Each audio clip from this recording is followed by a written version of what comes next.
Buenos días, buenas tardes a todos y a todas.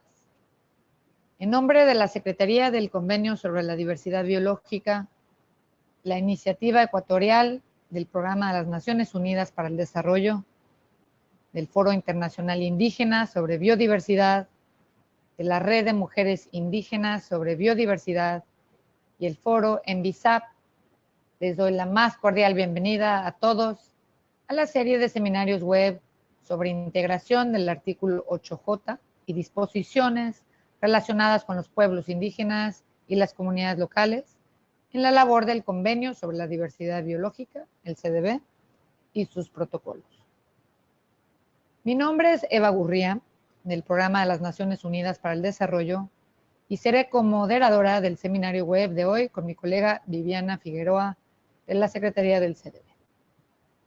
Diego Ochoa, también del PNUD y del equipo del Foro Envisap, brindará apoyo técnico durante este seminario web. Muchas gracias, Diego.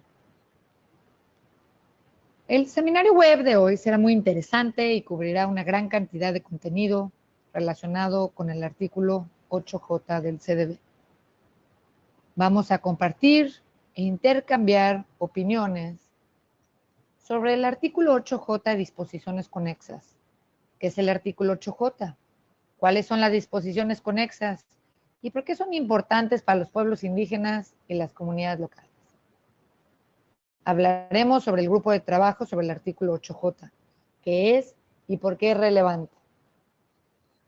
Vamos a discutir qué significa el marco de biodiversidad post-2020, posterior a 2020, para el artículo 8J y las disposiciones conexas, incluyendo, qué es el marco post-2020 y qué significa para el trabajo sobre el artículo 8J.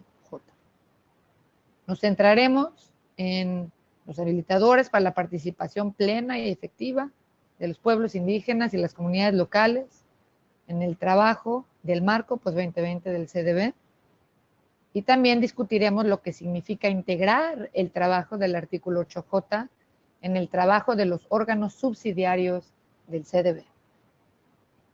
Por último, vamos a intercambiar opiniones sobre posibles arreglos institucionales, lecciones aprendidas y ventajas y desventajas de los arreglos actuales para el artículo 8J. Esto y mucho más será abordado por nuestra primera oradora, Viviana Figueroa, más adelante. Ahora algo de logística para el seminario web del día de hoy. El seminario web tiene una duración de 2 horas y tendremos un impresionante grupo de oradores, como ya se los había dicho. Y el seminario web se va a dividir en 2 secciones. Cada sección tendrá 3 presentaciones seguidas de una sesión de preguntas y respuestas. Para las sesiones de preguntas y respuestas, pueden hacer preguntas escribiéndolas en el cuadro del chat, en el panel de control en sus pantallas, o pueden hacerlas usando su micrófono.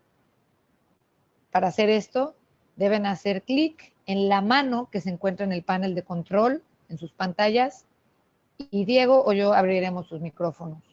En el dado caso que no logren abrirlo, si hacen clic derecho en su nombre, podrán abrirlo ustedes también. Todos los asistentes estarán en modo de escucha, a menos que activemos sus micrófonos.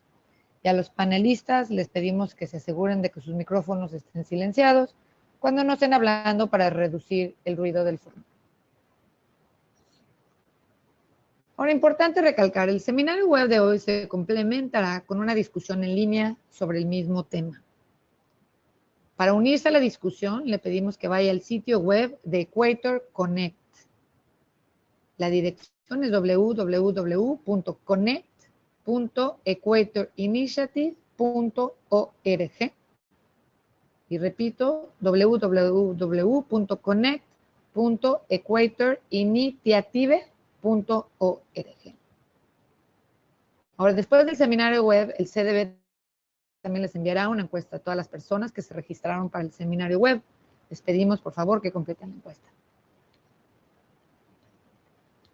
Por último, es importante que sepan que en sus contribuciones a este seminario web, a la discusión en línea y sus respuestas a la encuesta, ayudarán a informar el trabajo futuro del CDB sobre el artículo 8J y las disposiciones conexas, y contribuirán a la discusión del Grupo de Trabajo Especial de Composición Abierta sobre el artículo 8J en su 11ª reunión a fines de 2019 y la Conferencia de las Partes en su 15ª reunión en 2020.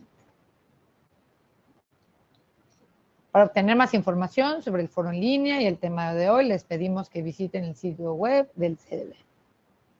Y sin más, presento a Viviana Figueroa, que como dije anteriormente, va a ayudar a moderar el seminario web del día de hoy y es la primera presentadora.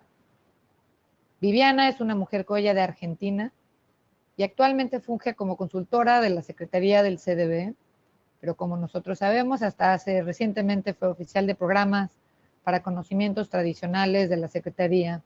Y bueno, es un gusto que nos acompañe el día de hoy, un gran privilegio. Viviana, tienes la palabra. Buenas tardes a todos y a todas. Es realmente un gran honor estar con ustedes esta tarde, y lo que voy a hacer un poco es presentarles un panorama general de lo que es el programa de trabajo actual sobre conocimientos tradicionales, principalmente sus objetivos, sus principios y los logros hasta la fecha actual, pero a su vez también los mecanismos de participación que tenemos actualmente, como son, esto es la base de la discusión para lo que es el proceso post-2020.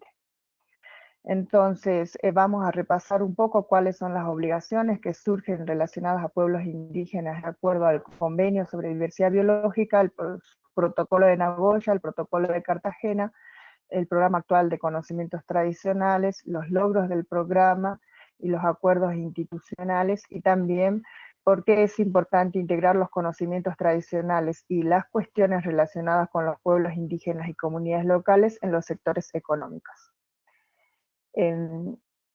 ¿Cuáles son las obligaciones relacionadas con conocimientos tradicionales de acuerdo al Convenio sobre Diversidad Biológica?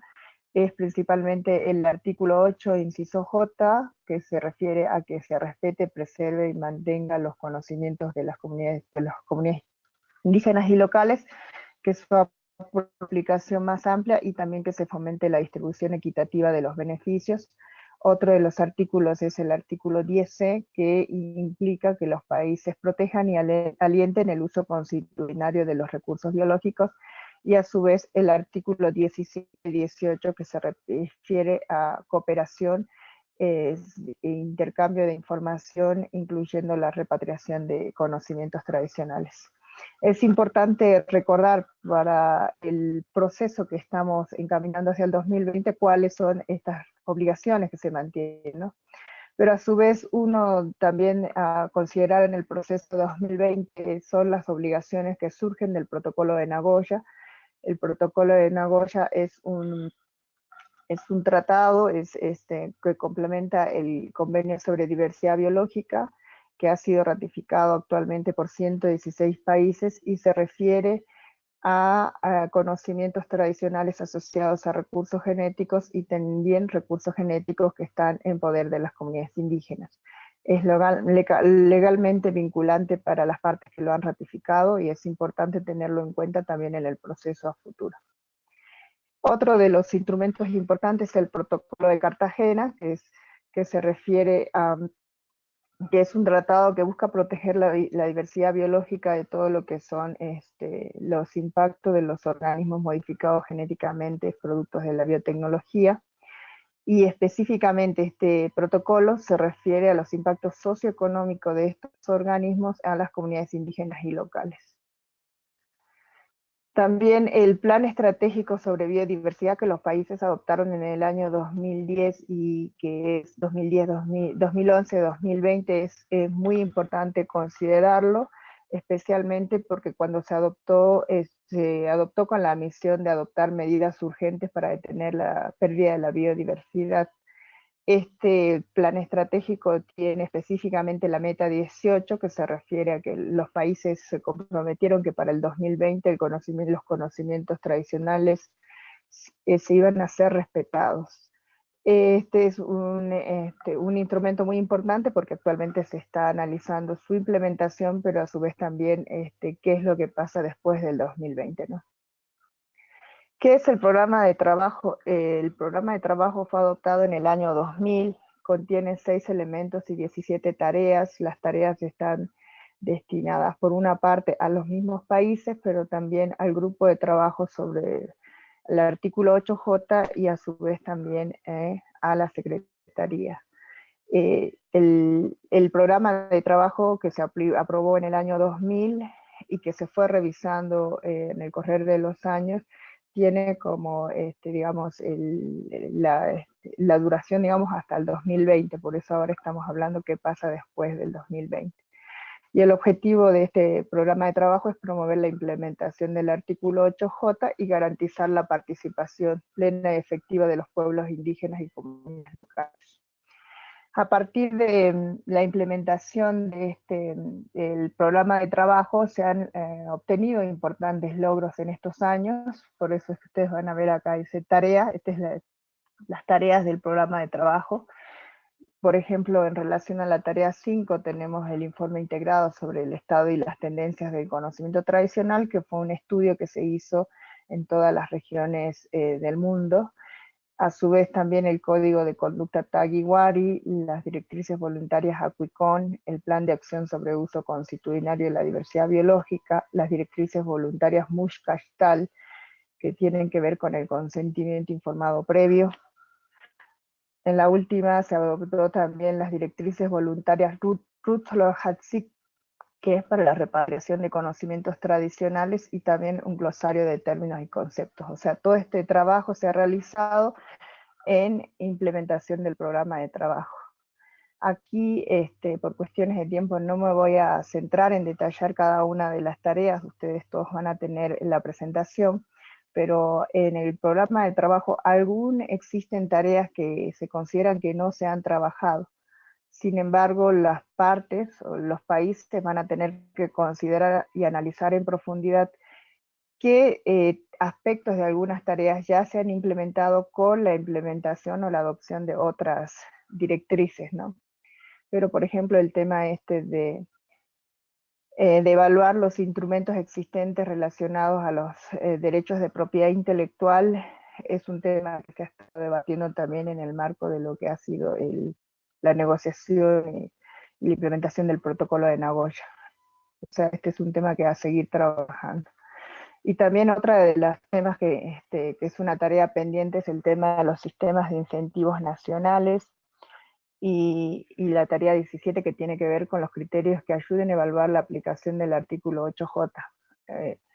Estas tareas formalmente se consideran que aún no se han trabajado, pero sin embargo es necesario analizarlas en profundidad y relacionarlas con otros instrumentos que han surgido de la convención y evaluarlas para ver si estos se han cumplido o no. En el convenio existen lo que es los mecanismos de participación para pueblos indígenas y comunidades locales.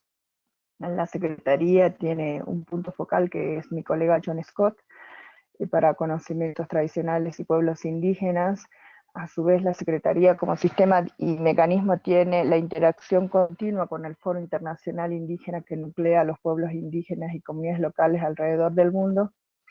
Este sistema está también integrado con un portal de conocimientos tradicionales, que es más que nada una página web. Y el más importante es el grupo de trabajo sobre conocimientos tradicionales. También el reconocimiento que cuando los representantes de pueblos indígenas y comunidades locales se inscriben a reuniones oficiales, lo hacen como representantes de pueblos indígenas, y contamos con un fondo voluntario para apoyar la participación de los pueblos indígenas y comunidades locales en diferentes eventos y reuniones del convenio, y el programa de desarrollo de capacidades sobre el tema. Esta es precisamente una foto donde está de la última reunión del grupo de trabajo 8J, que estuvo copresidido por el representante del gobierno de México y la hermana Jessin Upon, que fueron copresidentes del grupo de trabajo. Jessin actuó en representación del Foro Internacional Indígena sobre Biodiversidad.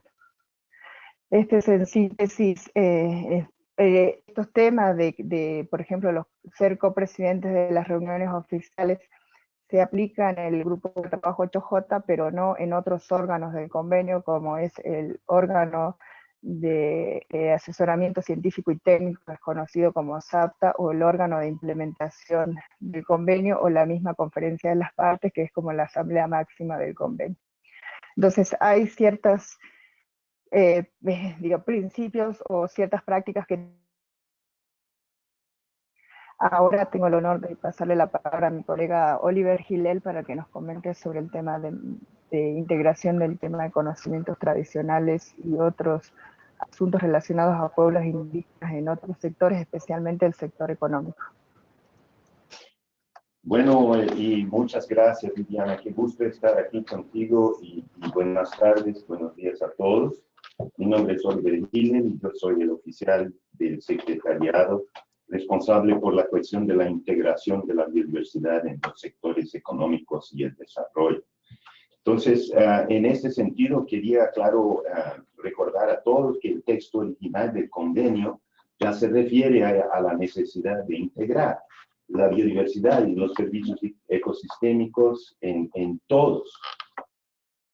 Y muy específicamente en las últimas dos reuniones de la Conferencia de las Partes, la 13 y la 14, se examinó los sectores económicos que más impactan, cuáles sean la agricultura, la pesca, la apicultura, pero también los bosques, la silvicultura, el turismo y varios de los sectores más recientes como energía, minería, infraestructura, salud y la fabricación y procesamiento de todos los bienes.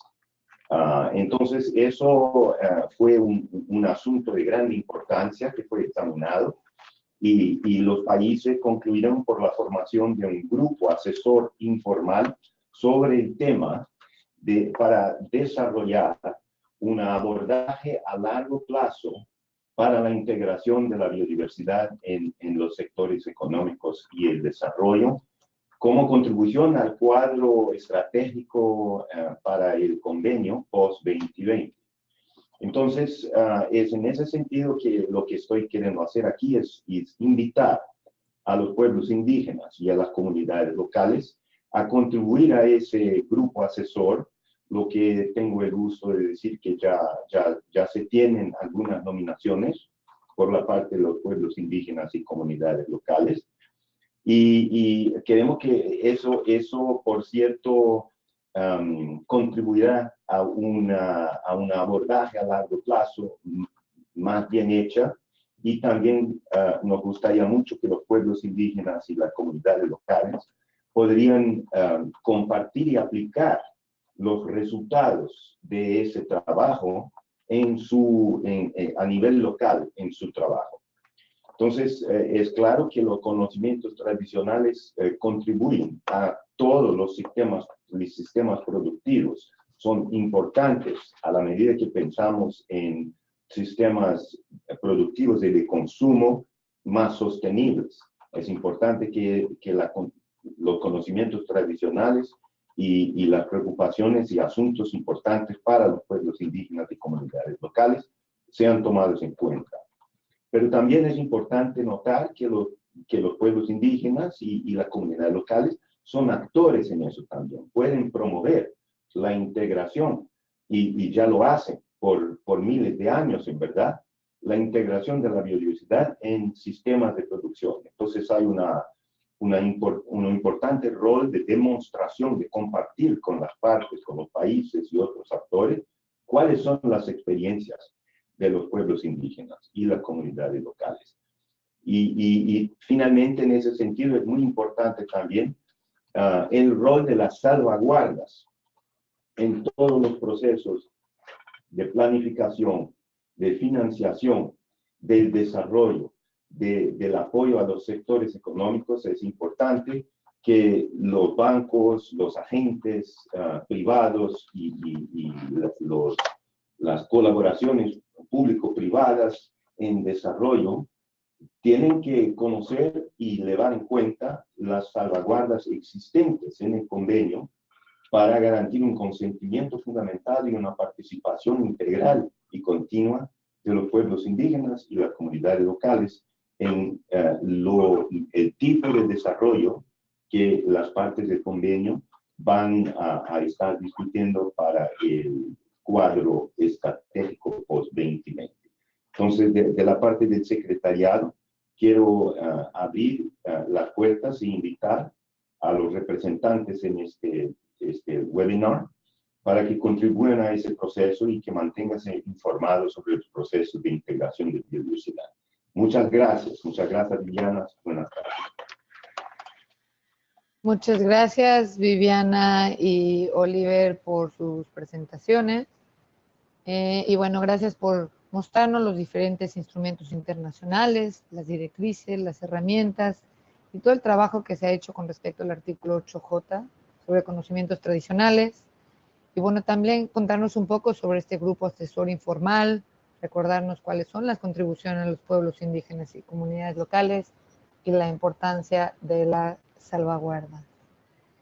Sin más, me gustaría darle el micrófono a nuestro segundo orador, es el señor Ramiro Batzin, quien es coordinador del Foro Internacional Indígena sobre Biodiversidad. Ramiro, tienes la palabra. Vamos a hablar sobre las metas de Aichi, los objetivos de desarrollo y el Acuerdo de París, cómo tienen una interrelación y cómo tienen una base respecto al tema de conocimientos de pueblos indígenas. Antes de arrancar, quiero contarles que el Foro Internacional Indígena sobre Biodiversidad es un espacio de coordinación de los pueblos indígenas en el marco del CBD, que nace en el 96 y que hemos venido trabajando y haciendo un proceso de incidencia, de diálogo y construcción de propuestas. El objetivo del FIP es facilitar la participación plena y efectiva de los pueblos indígenas en el marco del CBD, que específicamente ha venido trabajando todo lo que tiene que ver con el grupo de trabajo de 8J y los temas que en estos momentos se están dando, como la construcción, digamos, de la agenda del post-20. ¿Quiénes participan? Pues hay hermanos indígenas de América Latina, de África, de Asia, de Europa Central y Oriental, de Norteamérica y el Pacífico. Están representados los pueblos indígenas a nivel general. Les está hablando su servidor, Ramiro Batzin, director de la Asociación Tzotzil. Ya entrando, digamos, al tema que me han pedido, ¿sí?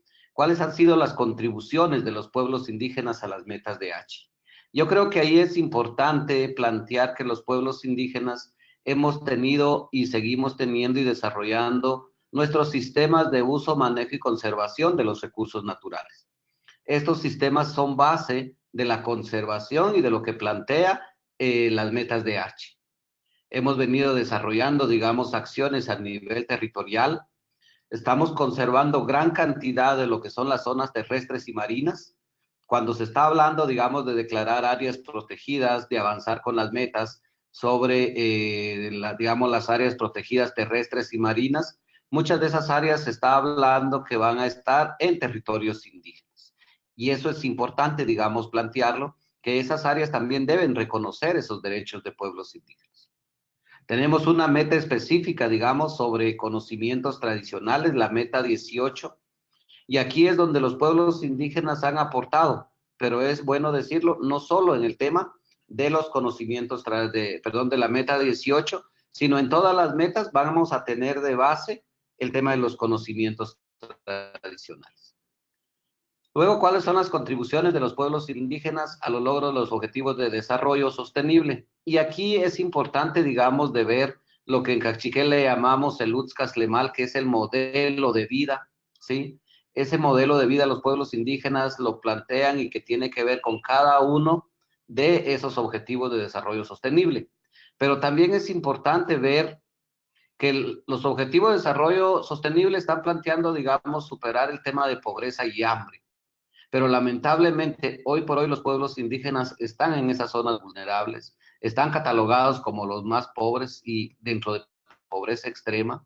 Estamos teniendo ya pueblos indígenas que están padeciendo de hambre porque no se está generando condiciones para que existan y puedan desarrollar sus modelos o sistemas de alimentación, de seguridad alimentaria. Los pueblos indígenas aportamos a los ODS con nuestros sistemas de salud, nuestros sistemas de educación. Estamos aportando hoy por hoy con un sistema de uso, manejo y conservación de recursos naturales que tiene que ver con esos objetivos como agua, con energía, con cambio climático, con flora y fauna. Si miramos los objetivos de desarrollo sostenible, son, podríamos decir, base de lo que los pueblos indígenas vienen desarrollando a través de su modelo de vida. Entonces, es importante hacer una relación en cómo los pueblos indígenas contribuimos a esos objetivos de desarrollo. Luego, ¿qué estamos haciendo los pueblos indígenas? Climático, ¿sí? Y aquí es importante, digamos, ver las dos líneas que cambio climático desarrolla como adaptación y como mitigación. Y aquí es importante plantear en el tema de la conservación de los bosques. Todo el tema, digamos, de mitigación se está basando en el tema de captura de carbono, en emisiones, y los bosques están contribuyendo grandemente a esta mitigación. Los pueblos indígenas somos los que menos estamos contaminando, pero son los que más estamos contribuyendo a mitigar, digamos, eso, grandes cantidades de bosques, como la Amazonía, ¿sí? Digamos, en nuestra región, el Petén, la Mosquitia, el Darién, esos pulmones, digamos, de emisiones también. Los pueblos indígenas tienen sistemas de agricultura a baja escala que no están contaminando, todo el tema de abonos verdes, todo el tema de abonos orgánicos. Esas prácticas y esos conocimientos tradicionales son base para conservar bosques y para emitir bajas emisiones. Entonces, sí estamos contribuyendo, digamos. Algo interesante que está pasando en cambio climático después del Acuerdo de París, ¿sí? Porque también hay que el cambio, es uno de los acuerdos que no contempla el tema de reconocimiento de derecho de pueblos indígenas. Pero ya luego estuvo Kioto y ahora que viene de los hermanos indígenas, se plantea conocimientos de pueblos indígenas y comunidades locales. Es por el cambio que los pueblos indígenas han desarrollado a la mitigación y adaptación y está reconociendo y está promoviendo que esos conocimientos tradicionales son base para generar un nuevo modelo de desarrollo, un nuevo modelo que sea amigable con el medio ambiente. Los indígenas sobre la relación intrínseca entre ser humano, madre naturaleza y universo cobran, digamos, mucha relevancia y son base.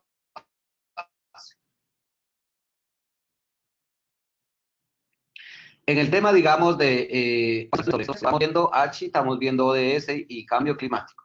En primer lugar, los temas de conocimientos tradicionales deben ser base de las acciones de las diferentes agendas, ¿sí?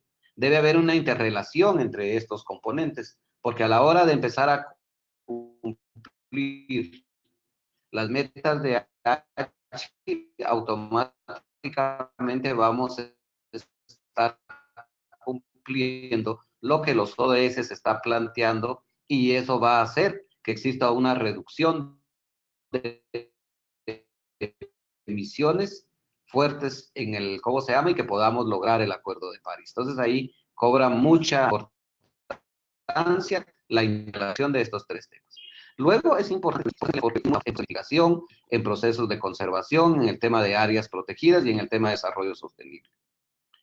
Luego hay que promover la participación e implementación de esas prácticas indígenas. Eso es fundamental, digamos, porque los acuerdos reconocen, pero tenemos que avanzar con tener un elemento de cumplimiento de esas recomendaciones. Si no, vamos a quedar nuevamente, como dicen, a nivel comunitario, dentro de papeles y no se está llevando a la práctica. Y para eso debemos de reforzar los mecanismos de implementación de los acuerdos internacionales.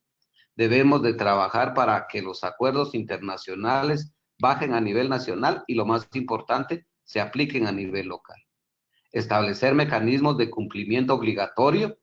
Nos estamos dando cuenta que en estos momentos la mayoría de instrumentos están hablando, sí, de directrices voluntarias o de instrumentos no vinculantes. Y aquí es importante rescatar el 169. Los pueblos indígenas debemos de avanzar con tener instrumentos, sí, que sean obligatorios para que los estados puedan reportar y puedan reconocer y respetar eso. Como el tiempo es corto, quiero dejarles... Perdón, Ramiro, sí, solo quedan como 2 minutitos máximo. Ya con esta termino y la pregunta que quiero dejarles es, ¿cómo usted, sí, que nos está escuchando, que estamos participando, como persona puede apoyar para que los conocimientos tradicionales se respeten, se reconozcan y se promuevan? Es importante que podamos hacer un análisis a lo interno cada uno y podamos decir cómo yo aporto de manera individual y luego cómo aporto a nivel local. Matías Chivé, gracias. Muchísimas gracias, Ramiro, por esta gran presentación, por compartir más información con todos los que están participando sobre el Foro Internacional Indígena, sobre biodiversidad y de las importantes contribuciones de los pueblos indígenas y las comunidades locales, tanto a las metas Aichi como las aportaciones de sus modelos de vida a lograr los objetivos de desarrollo sostenible y, claro, el importante trabajo y contribuciones que se pueden llevar para todo el tema de trabajo de mitigación y adaptación al cambio climático, ¿no? Y todos los retos, pero también todas las áreas y sinergias que se pueden lograr. Sin más, me gustaría darle la palabra a nuestra siguiente presentadora, es la señora Yolanda Terán. Yolanda es coordinadora de educación de la Red de Mujeres Indígenas sobre la biodiversidad para América Latina y el Caribe. Yolanda, tienes la palabra. Muchas gracias. Muchas gracias por la invitación a participar y también agradecerles a las personas, a los hermanos y hermanas que nos están escuchando. El tema que voy a hablar es sobre posibles elementos y tareas para el programa de trabajo en el Grupo 8J después del 2020. Empezaré diciendo que pertenezco a la nacionalidad quichua del Ecuador, soy parte de la Red de Mujeres Indígenas sobre Biodiversidad para América Latina, cuya misión es velar por los derechos de la madre tierra, cuidar de la biodiversidad y velar por los derechos de los pueblos indígenas. Pertenezco a varias instituciones como Andes Chinchasuyo, Instituto de las Américas, Tewa Women United, y desde temprana edad he estado comprometida con la inclusión y participación de los pueblos indígenas y sectores marginados, y siempre procurando la visibilización de la mujer y la niña indígena en varios espacios. En relación al artículo 8J que se refiere a conocimiento tradicional, pueblos indígenas y comunidades locales, pues yo me permití trabajar con algunos hermanos mayores, nuestros ancianos, vía telefónica para preguntarles qué pensaban ellos sobre el conocimiento tradicional. Y lo que ellos me dijeron es simplemente es lo que hacemos y está presente en cada uno de nuestros actos diarios. Es transmitido realmente de generación en generación y la particularidad es que aprendemos haciendo con afecto y respeto. Esto quiere decir que tenemos una diferente manera de sentir, de pensar y actuar. En relación al del CBD y a sus protocolos, se debe procurar la inclusión de la participación plena y efectiva de los pueblos indígenas y en particular de jóvenes y mujeres. También se debe al asegurar la inclusión del conocimiento tradicional, tanto en reuniones como en decisiones, pues estaríamos asegurando la pervivencia de los pueblos indígenas y comunidades locales, propendiendo al cuidado de la madre tierra en el marco de comunidades saludables. Cada vez estamos hablando más de comunidades saludables. Esto quiere decir que esto implica una relación respetuosa con el mundo natural, es decir, con la madre tierra, relaciones sostenibles con los otros, y una comunión entre seres humanos y la madre naturaleza. Lógicamente son pensamientos filosóficos indígenas que implican un cambio en la manera de pensar, en la manera de vernos y en la manera de tratarnos. Entre los posibles elementos de trabajo, debo empezar diciendo que sería importante velar por la implementación eficaz de los principios y directrices del Convenio de la Diversidad Biológica. Como lo han dicho anteriormente, tanto Viviana como don Ramiro, las guías de Acuecón, las guías de Bonn, los códigos de ética, metas de Aichi, guías de repatriación, etc. Y el nuevo programa, lógicamente, debería tener un enfoque holístico e integrador. Y además debe considerar los nuevos temas que se están llevando adelante, como la Agenda 2030 para el Desarrollo Sostenible, el Acuerdo de París y el marco después del 2020. Creemos que, bueno, aquí hay varios elementos, por ejemplo, para nosotros como Red de Mujeres, como pueblos indígenas, pensamos y creemos que se debe dar un mayor impulso a CEPA, es decir, a educación, a concientización, para lo cual como tarea se podría tener la difusión del CBD y sus protocolos con distintos actores y niveles. Otra de las tareas sería la concientización con pueblos indígenas a través de metodologías culturalmente apropiadas y en tiempos y espacios adecuados. Otra de las tareas sería hacer una alianza con distintos medios para que nos ayuden en la difusión. Entre otros elementos, tendríamos el intercambio de saberes y experiencias entre pueblos indígenas de diversas regiones, el seguimiento de la implementación del protocolo de Nagoya. Aquí estamos hablando todavía de marcos nacionales, de los procesos de consulta, de consentimiento libre previo informado, de las condiciones de mutuo acuerdo, el establecimiento de una mesa indígena, elaboración de protocolos bioculturales. También se debería considerar la participación de los pueblos indígenas en el protocolo de Cartagena, debido a que pues, se está tratando temas que tienen que ver directamente con la vida y pervivencia de nuestros pueblos. El programa de trabajo del artículo 10C, trabajar con las áreas protegidas indígenas, es decir, con un marco de visión indígena y en un marco de derechos. Dentro de los elementos posibles, también consideramos el patrimonio natural y cultural, la importancia de los sitios sagrados para nuestra vida, la aplicación del plan de género desde la visión de las mujeres indígenas, participación en los planes de acción nacional, creación de plataformas de aprendizaje para vincular a varios sectores y saberes y, por ejemplo, empezar a trabajar juntos los nuevos temas como biología sintética, geoingeniería, secuencia digital. La elaboración de salvaguardias desde los pueblos indígenas, aquí es importante resaltar que tenemos que reconocer a la Declaración de los Pueblos, de los Derechos de los Pueblos Indígenas de las Naciones Unidas como una de las salvaguardias principales. Establecer vínculos entre la diversidad biológica y cultural, establecer elementos jurídicos interculturales, documentación y registro de los conocimientos tradicionales. Y también se debería tener una evaluación permanente de los logros en el CBD y en sus protocolos, siempre propendiendo al bienestar colectivo, al suma causa y tanto de la humanidad como de la madre naturaleza. Lógicamente, todo esto lo vamos a lograr a través de un órgano permanente de composición abierta e inclusivo que tenga metas claras, principios, objetivos y un programa de trabajo creado a través de la participación plena y efectiva de los mismos pueblos indígenas y comunidades locales dentro de una hoja de ruta apropiada con presupuesto sostenible y traducción necesaria. Aquí viene la gran pregunta. Después del 2020 y más allá del 2020, ¿seguiremos siendo observadores o vamos a ser considerados socios? Vivir en armonía con la madre naturaleza. Primero, pues nosotros como pueblos indígenas tenemos que recordar siempre que en nuestro mundo, en nuestro vivir, en nuestro actuar, todo se interconecta e interrelaciona. Entonces, la pregunta es, ¿qué es armonía desde el otro lado? Armonía y madre naturaleza.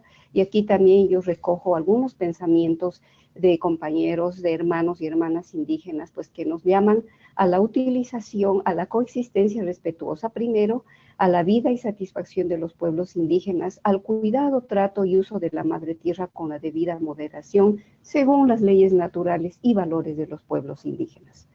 Según Cheryl Charles y el autor Samples dicen que las comunidades saludables son sistemas culturales y naturales en donde la vida y el aprendizaje se nutren y las acciones de los miembros ayudan a tener una vida saludable centrada y un futuro sostenible.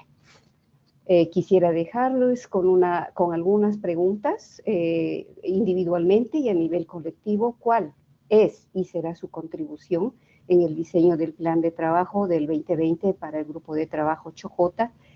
Y la gran incógnita es, si hablamos de conocimiento tradicional, ¿solo vamos a hablar hasta después del 2020? ¿O continúa y cómo debemos proyectar nuestra participación de manera continua en el tiempo y en el espacio. Y quisiera concluir diciendo que para nosotros la existencia del grupo de trabajo 8J y la participación plena y efectiva de hombres, mujeres, jóvenes de los pueblos indígenas es indispensable. El conocimiento tradicional, vuelvo a recalcar, está presente en todos los actos de nuestra vida y tiene que ver en todos los temas que se tratan en el CBD y en sus protocolos. Con esto quiero agradecerles nuevamente por su atención. Habrá algunos elementos que se escapan, esto pues lo he recogido de reuniones que hemos tenido en el Foro Indígena, en la Red de Mujeres sobre Biodiversidad y también del propio pensamiento de hermanos que me rodean a lo largo de mi trabajo. Muchas gracias. Muchísimas gracias, Yolanda, por esta gran presentación. Y bueno, solo recordarles que la discusión no acaba hoy, la discusión comienza hoy. Que los seminarios web son solo el inicio de una conversación en línea y que para eso vamos a tener el foro en línea en la página de Equator Connect para continuar compartiendo, ¿no? Tenemos mucho, todos que aprender y ustedes sin duda mucho que compartir. Bueno, vamos a dar inicio a la sesión de preguntas y respuestas del primer segmento de este seminario web. Les recuerdo a todos que por favor si tienen alguna pregunta, la envíen en el chat que está del panel de control en sus pantallas, pero que también presionando la mano que está en el panel de control, podremos abrir sus micrófonos y ustedes mismos hacerles la pregunta a los presentadores. Entonces, bueno, quiero empezar con un comentario de Santiago Obispo. Y Santiago comenta que las comunidades locales tendrán espacio en la próxima sesión, la Open-Ended Intersessional Working Group, ¿no? El trabajo interseccional que apoya el proceso post-2020. Entonces, él se pregunta que cómo podemos concretar la participación plena y efectiva en este grupo. Ahora también quisiera hacer una pregunta que viene del señor Fernando Vallardo Nogales. Fernando pregunta, bueno, uno de los temas que mayormente preocupa es lo relacionado a la efectividad en relación a la distribución justa y equitativa de beneficios. Considero, sin ánimo de equivocarme, que hasta la presente fecha no existe un programa o proyecto exitoso sobre esta distribución de beneficios. Entonces, su pregunta es, ¿cuáles serían las consideraciones esenciales para lograr una efectiva distribución de beneficios y por qué este proceso no está dando los resultados esperados? Y me gustaría compartir también un tercer punto de Roxana Solís. Bueno, Roxana simplemente nos pide a todos que compartamos el material, que es muy importante, el tema de conocimientos tradicionales, tengo un espacio en la Agenda 2020. Y Álvaro Acevedo, ya que el conocimiento tradicional es indivisible de la forma de vida de las comunidades, es necesaria una reflexión respecto a cómo valorar estos conocimientos en su propio contexto, y no instrumentalizarlos para que sirvan a los propósitos de la economía. Esta es una pregunta para Yolanda.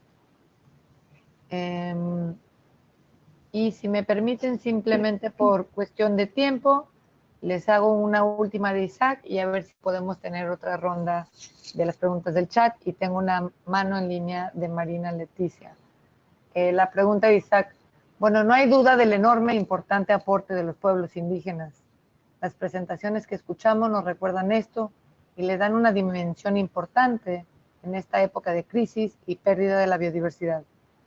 Algunas de las actividades que se han analizado desde la incorporación de la biodiversidad, ejemplo la minería, son de las más contaminantes. No hay técnicas o tecnologías que aseguren que no habrá impactos negativos. Dentro de estos impactos negativos puede estar incluso el poner en peligro la práctica del conocimiento tradicional. Podríamos interpretar que esa incorporación de la biodiversidad en sectores como la minería no puede poner en peligro la aplicación del conocimiento tradicional, dado el inmenso aporte que este tiene, por ejemplo, la conservación de los bosques. Entonces, varias preguntas, tenemos más, pero empecemos con esas, por favor. Y les pido, por favor, a los presentadores que nos brinden unas respuestas cortas y al punto para tener la oportunidad de posiblemente tener otra ronda de preguntas. Gracias. Viviana, no sé si quieras empezar tú con alguna reflexión. Muchas gracias, Eva, y muchas felicitaciones realmente a todos los panelistas. La participación de las comunidades locales, por supuesto, es muy importante, con lo cual invitamos a, Santiago es uno de los líderes de las comunidades locales que pueda contribuir de la manera más activa en todo el proceso hacia el 2020. Así que le ruego que realmente invite a más comunidades locales a contribuir en este proceso. En cuanto a la pregunta del colega Fernando de Ecuador, creo que esa es la identificación de un tema muy importante, ver cuál podría ser, por ejemplo, un trabajo a futuro del grupo de trabajo o de cualquier institución que se establezca. Se debería establecer tal vez algunos parámetros o ver el tema de la participación justa y equitativa en los beneficios, ¿no? Como un tema a trabajar hacia futuro, porque como bien dice, hasta el momento no existe una experiencia que pueda resolver todas las cuestiones que son complejas. Y la otra la dejaría a la pregunta de mi colega de Isaac, le dejaría a mi colega Oliver si pudiera contribuir. Ok, bueno, yo quería contestar a dos aspectos. El primero es que ya hay un proceso definido para el grupo abierto sobre la elaboración del cuadro estratégico para el post-2020. Ya hay varias reuniones regionales y yo estaba hablando con John, que me confirmó que hay planes para que en cada una de esas consultaciones regionales haya representantes de pueblos indígenas y comunidades locales. Además, habrá otras reuniones temáticas, pero a cada vez, como siempre, el secretariado va a publicar una notificación y, bueno, hay un mecanismo ya bien claro para la participación de los pueblos indígenas y las comunidades locales. En relación a la pregunta muy buena del colega sobre la cuestión de minería, pues es exactamente eso que queremos. Está muy claro para nosotros y también para las partes del convenio que en muchas áreas, no solo de minería, pero muchos otros sectores económicos, los pueblos indígenas y las comunidades locales tienen interés y tienen pues situaciones de peligro y conflicto sobre la aplicación y sus derechos, la aplicación de conocimientos tradicionales, sus derechos de uso de los recursos biológicos.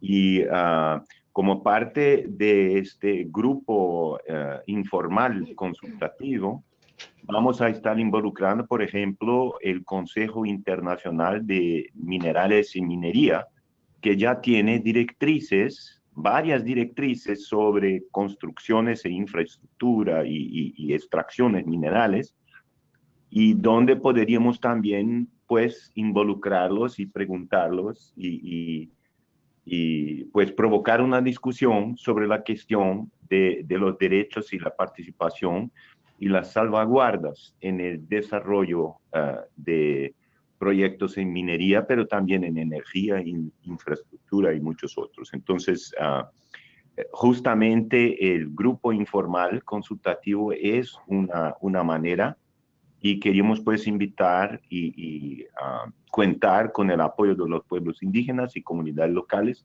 en el proceso de desarrollo de esa visión de largo plazo para la integración. Muchas gracias. Muchísimas gracias, Viviana y Oliver. No sé si Ramiro o Yolanda quisieran aportar algo. También tenemos un par de preguntas adicionales, entonces ustedes me dicen. Sí, en mi caso, digamos, bueno, un saludo ahí a los colegas y a el tema de las comunidades locales, ahí a Obispo. Yo creo que tenemos un reto grande en los pueblos indígenas y las comunidades locales en el tema de la participación y sumado a esto plena y efectiva. El tema de la participación ha sido difícil por el tema de recursos y movilización de los delegados a las negociaciones. Ese es un primer tema, digamos, de limitante. Pero cuando hablamos de plena y efectiva, creo que también están los retos, no solo de los pueblos indígenas, sino del convenio, de crear las condiciones para que los documentos puedan llegar, en nuestro caso, en nuestros idiomas. Sí, estamos hablando, digamos, que la mayoría de documentos están saliendo en inglés y entonces cuesta hacer todo ese proceso de discusión en español, por un lado. Y efectiva, yo creo que ahí está el reto de los pueblos indígenas de poder crear redes a nivel local y nacional que discutan y analicen los documentos para que cuando participemos podamos llevar el sentir, las propuestas y demandas de los pueblos indígenas y comunidades locales. En el tema de la distribución justa y equitativa, así concreto, creo que es un reto grande sobre cómo hacer el tema de distribución justa y equitativa cuando estamos hablando de conocimientos tradicionales. Creo que se ha ido avanzando con varias propuestas, pero hay un reto por delante y lo importante sería, como bien lo dice la que está preguntando o el que está preguntando, a nivel local necesitamos tener experiencias concretas de esos beneficios, porque lo que ha habido en estos momentos ha sido mucho saqueo, digamos, de esos conocimientos y no se ha redistribuido. Incluso ni siquiera se ha respetado los conocimientos, ni se han reconocido los derechos de los pueblos indígenas en torno a sus conocimientos. Gracias.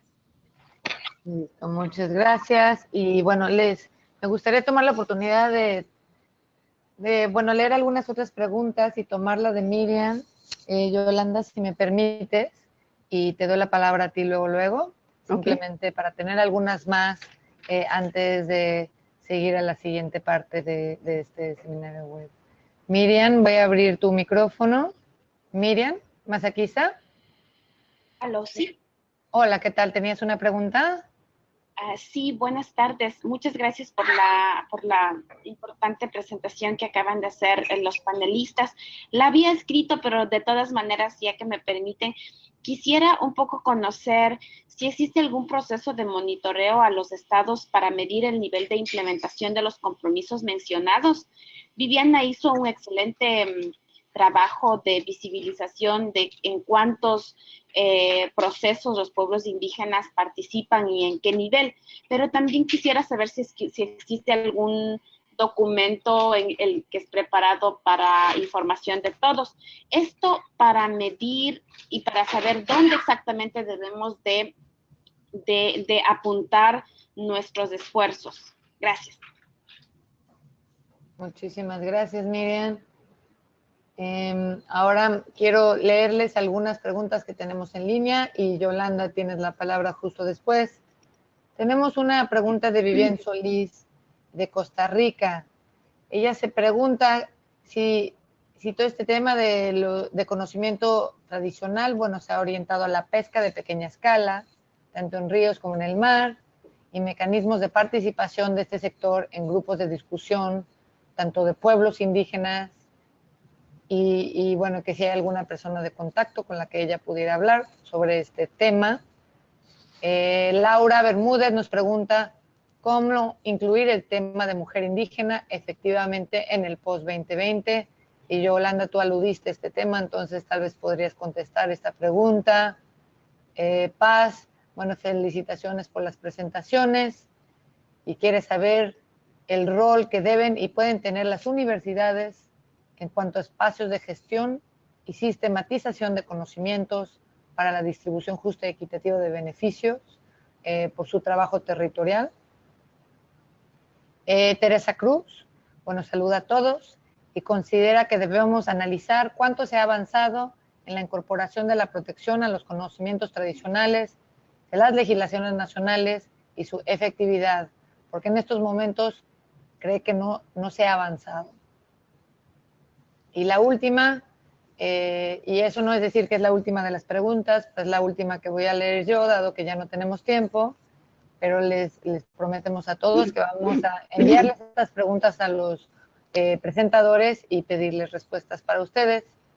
La última es de Sandro Maldonado. ¿Cómo podemos avanzar en que las directrices sean obligatorias para las partes, que en muchos de los países aún el 169 está en proceso de adecuación. En el caso de Chile aún se discute el proceso de consulta previa, libre e informada. En las comunidades indígenas no validan el decreto 66, que fue una medida que el Estado de Chile desarrolló para determinar cuándo aplica o no una consulta indígena. Con esto, Yolanda, te doy la palabra y si quieren algunos colegas agregar algún punto adicional y pasamos a la siguiente parte del seminario. Bueno, muchas gracias. En realidad las preguntas son profundas, lo que da a entender que hay interés en el tema. Me voy a referir a las preguntas de la primera parte sobre la participación plena y efectiva en el reparto de beneficios desde mi punto de vista y desde la Red de Mujeres Indígenas sobre Biodiversidad.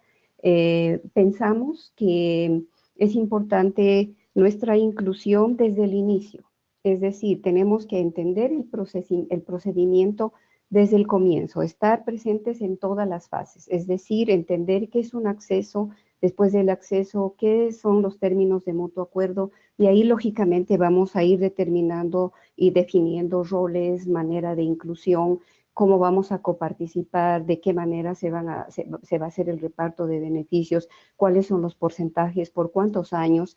Ahí es donde se va determinando con claridad. Además, si vamos a ser coautores de una investigación, cuántos libros vamos a publicar, van a vender esas publicaciones, esas regalías, cómo nos vamos a dividir, etcétera. Es un tema muy complejo, es un tema que necesita todavía muchísimo trabajo, pero creo que cada uno de los países que están trabajando con distintos proyectos, pues tienen diferentes realidades y están ajustándose a esas realidades en cuanto al reparto de beneficios. En relación a los pueblos indígenas, pues también debemos estar conscientes y enterados de que hablamos de beneficios monetarios y no monetarios. Mirad cuál de esos nos viene mejor según el acuerdo al que lleguemos. Sobre cómo valorar el conocimiento tradicional, esta es una gran pregunta, realmente implica mucho trabajo, mucha entrega, mucho análisis, autoanálisis dentro de nosotros mismos como pueblos, como comunidades, puesto que siempre nuestro conocimiento ha estado al servicio de la humanidad sin ningún precio. Y ahora, pues, debido al nuevo tipo de desarrollo, al biocomercio, etcétera, pues tenemos que parar un poco y pensar hacia adentro y ver qué tipo de valor le damos, cómo lo vamos a proteger, cómo vamos a realmente a conservar nuestro conocimiento tradicional. Eso es lo que yo diría desde la experiencia nuestra. Muchas gracias. Sobre la cuestión, sí. No, perdón, sobre la cuestión de cómo incluir a la mujer en el plan de género, pues nosotras mismas tenemos que poner esa fuerza, esa decisión de participar. Siempre hemos estado hablando en estos años que hemos podido ser parte de estas reuniones y discusiones que muchas de las actividades, ya que hablamos de género, se las haga desde el punto de vista y perspectiva de las mujeres indígenas.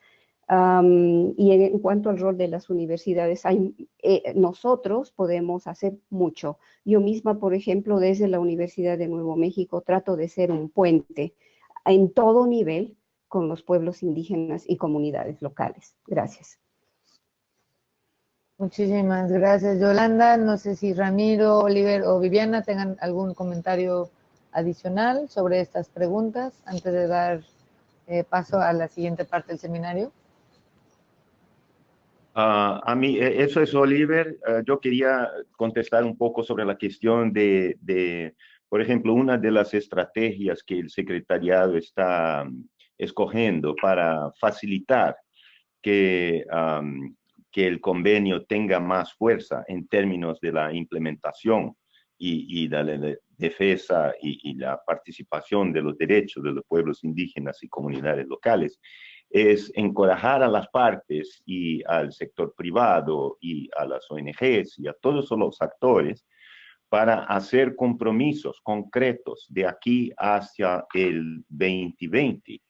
Es lo que llamamos la agenda de acción para las personas y la naturaleza, para que eso constituya pues una plataforma concreta sobre la cual se pueda discutir cosas como métricas o maneras de medir la participación, entre otros también de los pueblos indígenas y comunidades locales. O sea, más que simplemente invitar a todas las partes o los países y los otros actores a contribuir muy, digamos, abstractamente al post-2020, estamos pidiendo a todos que hagan pues ya compromisos concretos de lo que sienten que pueden agregar al proceso de aquí hasta el 2020, porque la idea es que justamente un abordaje a largo plazo post-2020 sí puede construir sobre compromisos concretos. Entonces ustedes van a ver y van a también estar invitados a participar al proceso de hacer contribuciones concretas antes mismo de que se decida el cuadro estratégico post-2020 a esta agenda de acción para la naturaleza y las personas. Muchas gracias. Muchas gracias, Oliver. Ramiro, ¿algún comentario adicional? Sí. Dos cosas concretas. Una, respecto al tema de si existen instrumentos de monitoreo de evaluación. Están los informes de país, digamos, que es importante que se puedan ir analizando desde un enfoque de pueblos indígenas sobre el cumplimiento de las diferentes metas. Luego también hay reuniones regionales para poder ver el avance que los estados están cumpliendo respecto al cumplimiento.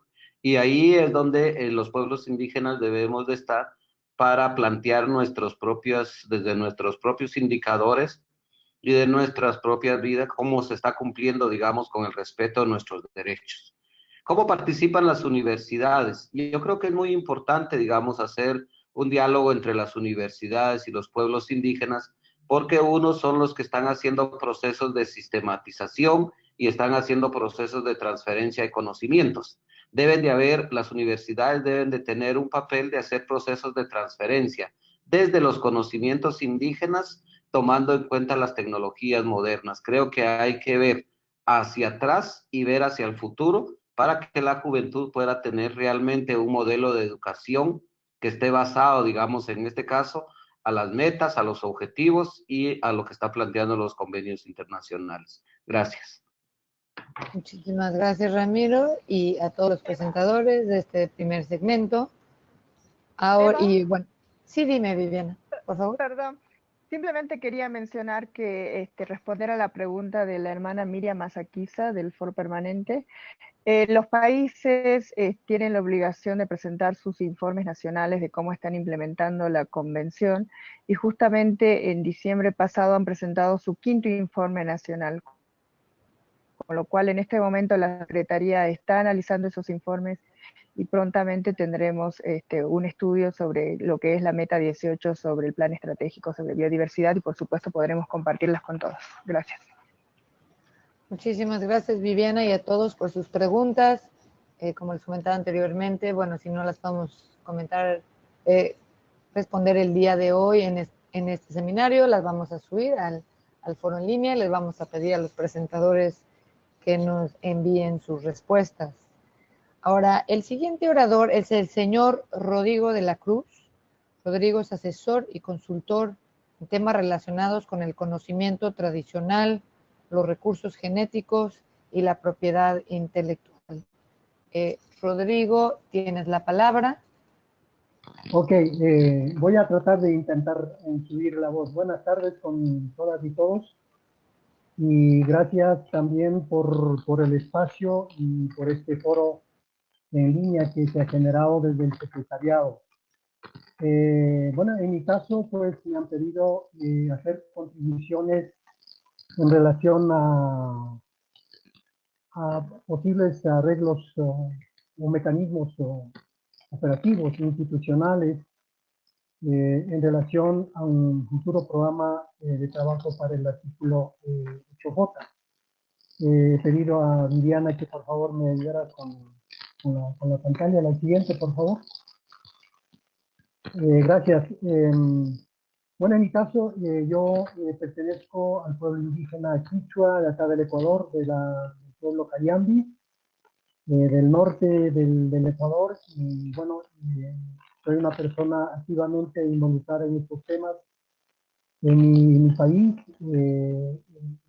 con temas sobre pueblos indígenas, en aspectos normativos y en política pública, y colaboro también de manera muy cercana con el Foro Indígena Internacional sobre Biodiversidad, y mis estudios a nivel de posgrado tienen relación con derechos de propiedad intelectual. Actualmente me encuentro involucrado en consultorías con el PNUD, con un programa asociado al Ministerio del Ambiente para temas de estrategias de cumplimiento de política pública con relación a conocimientos tradicionales. La siguiente, por favor. Gracias.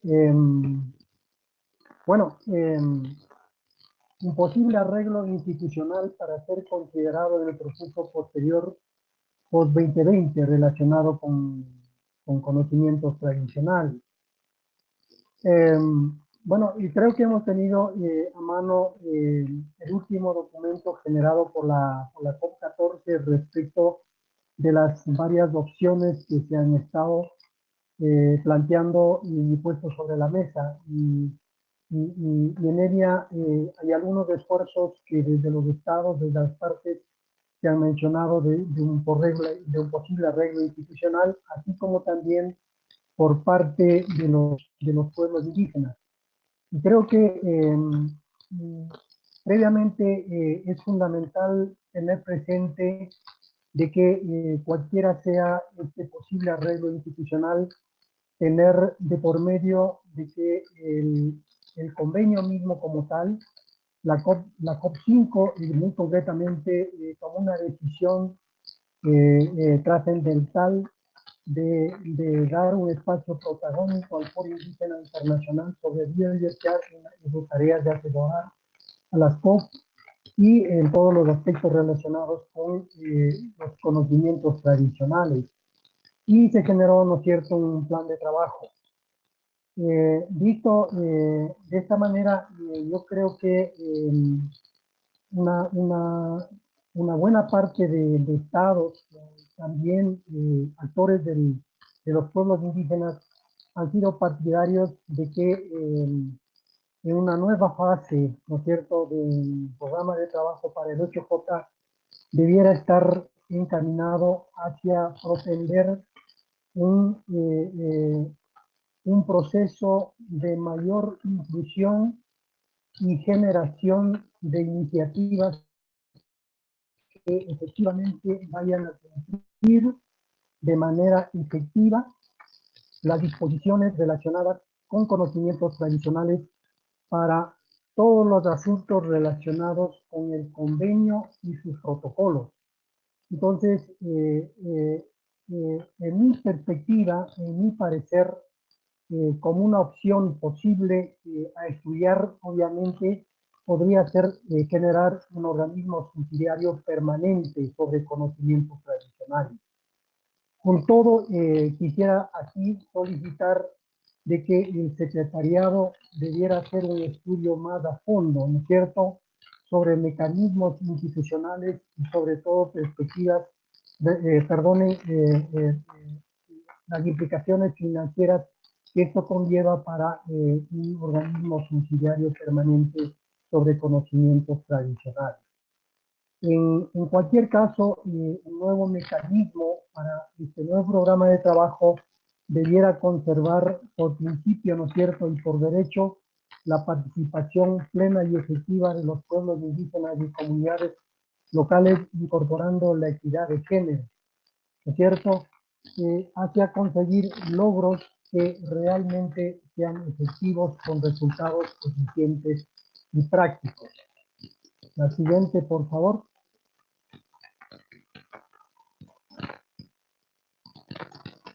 Gracias.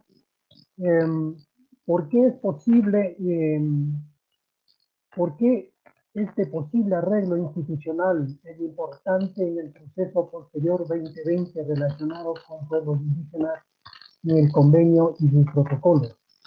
Bueno, reiterar que se necesita de mayor participación en el proceso de adopción de decisiones y que sobre todo estos generen impacto para las COP. Además, los conocimientos tradicionales de los pueblos indígenas y comunidades locales deben ser un elemento esencial en el nuevo plan estratégico post-20 sobre biodiversidad y visto como un aporte transversal en los objetivos de desarrollo sostenible, es decir, la Agenda 2030.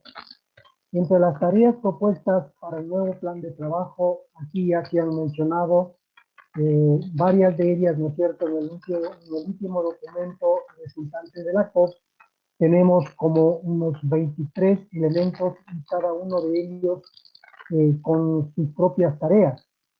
Entonces, la colega y la hermana indígena Yolanda pues ha hecho un minucioso repaso de los elementos de sus tareas y cuáles pudieran ser los más relevantes para pueblos indígenas.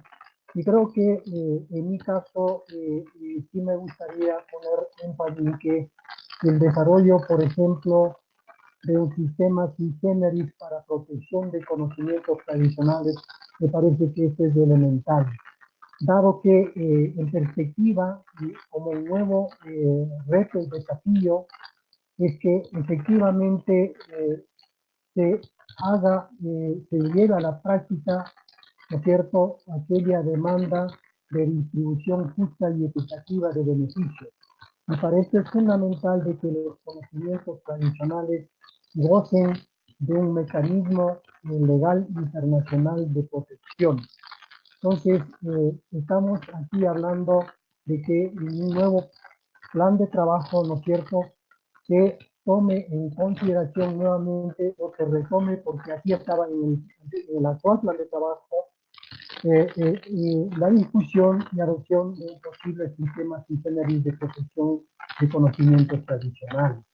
Y otro elemento que me parece crucial y relevante es que efectivamente se dé valor y se reconozca el aporte real de los conocimientos tradicionales, generando valor agregado a la biodiversidad y estableciendo salvaguardas para su protección legal.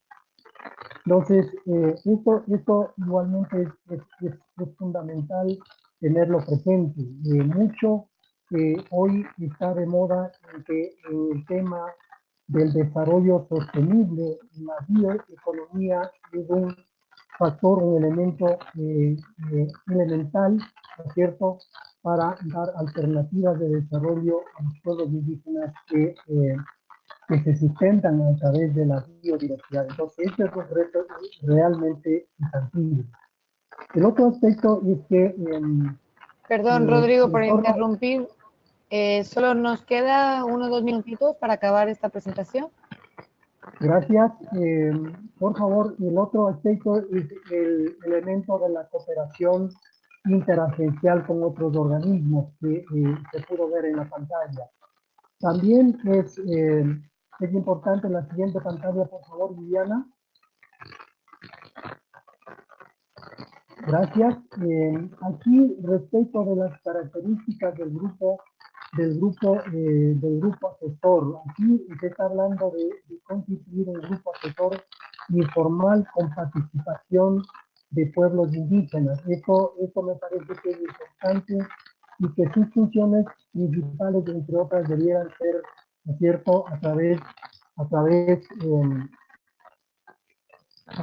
de este nuevo mecanismo del grupo del 8J, asesorar a las COP en el ámbito de sus competencias, ¿no es cierto?, y a los protocolos vinculantes también asociados al 8J. Tenemos de por medio también una cuestión que se debiera tener muy presente el aspecto financiero para permitir la participación de pueblos indígenas. Aquí tengo unas láminas con un gráfico que más o menos está mostrando de qué manera se está planteando estructurar este mecanismo financiero, digamos, mecanismo subsidiario permanente para conocimientos tradicionales. Creo que en resumen es eso lo que está planteando. El siguiente, por favor.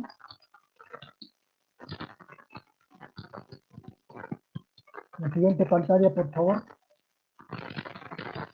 Y ahora sí voy a tener que pedirte, Rodrigo, que vayas, si pudieras compartir tus conclusiones.